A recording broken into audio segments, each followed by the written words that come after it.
In this video, I'm going to show you how you can make your own Discord server in 2020. First, you want to log into your Discord account. Once you're logged in, click this plus sign in the top left, hit add a server.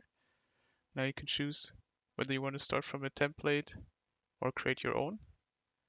Let's create one on our own. Let's do it for friends and myself.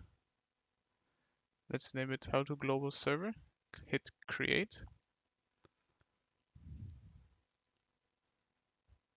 And now you can do a lot of things to personalize our server. You can add voice channels, you can add text channels, you can give roles to people so that they can only see certain or enter certain text and voice channels.